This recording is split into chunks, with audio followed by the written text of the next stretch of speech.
Brad, Hey, good morning. how are you? Tuning in from I'm totally Australia. fine, brother. I've been talking to too many people. I'm kind of getting tired, and nobody's giving me any coffee. So hopefully somebody will be watching this live who'll send me some coffee. Oh, let's get on to that.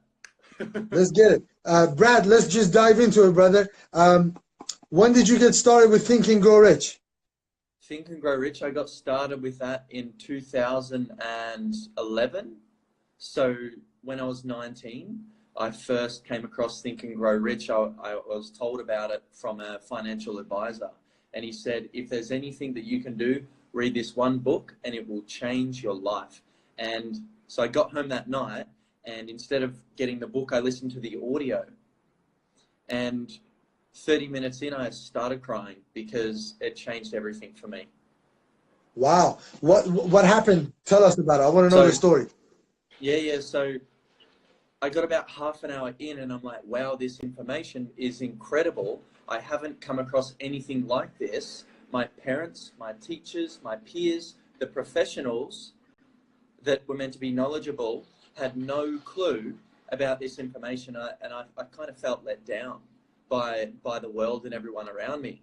So it sent me on a huge journey for the next 6 months of deep self-inquiry, and Think and Grow Rich was the first, I call it my personal catalyst, my spiritual catalyst for diving into figuring Wow. out what this world is all about, what we're a part of, who am I, what's possible, what we're here for.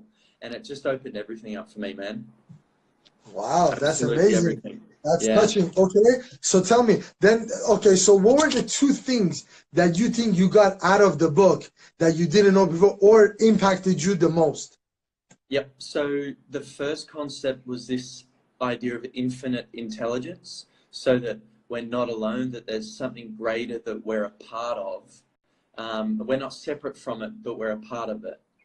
And to connect with that has changed everything for me. So basically supercharging imagination, supercharging visualization, and also basically strengthening the antenna between myself and source consciousness, infinite intelligence, as Napoleon puts it. And that's completely changed everything for me. Everything. Yeah. Wow. So what is So it that you do now? So let's dive into that. What yeah, is it yeah. that you do?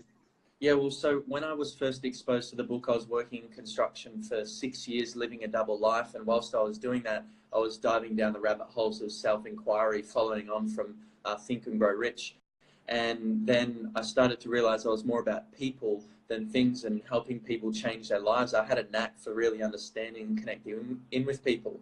So now I run my own successful behavioral coaching business, and I speak and I run workshops and I train people, and it's phenomenal. So I let me re- ask you a question. Based on your experience that you have had so far coaching other individuals, what would you say is a common denominator that keeps repeating over and over that you think individuals need the most amount of help with to get to the success level? Look, first of all, I think it's about having the curiosity, and I guess to throw in with that, the first principle, a burning desire.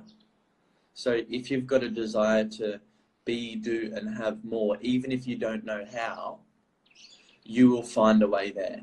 If you're happy settling for less and you're comfortable living a life of quiet desperation, then you're not going to do the work, you're not going to find the knowledge, and then most importantly, you're not going to implement it. So burning desire, or at least before a desire, have a curiosity to ask yourself, is there more to this thing called life? Yeah. That's a Is there more that's a going on heavy here? question. That's Yeah, not an yeah, easy yeah, question. yeah, And I don't yeah, know if that many people will have the answer. yeah, yeah. Or you could even come back a layer further and go, am I willing to settle for my current results, my current experience? And then if the answer is Totally. no, well, then you've got to explore and find some new things to dive into, and you can start with the book. You're like, you need to get out there. You need to do more stuff. Just Yeah, yeah. start doing some more. So let me ask you a question, Brad. What would you say the secret was for you? Because in the chapter of the book, you know, every chapter or a lot of, oftentimes, you know, Napoleon Hill talks about that the secret is in there. What would you say the secret was for you? What would I say the secret is for me?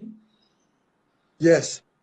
I think becoming familiar with the idea that if we have access to infinite intelligence and nation, and our creativity, our creative mind is infinite, that life itself can be infinite.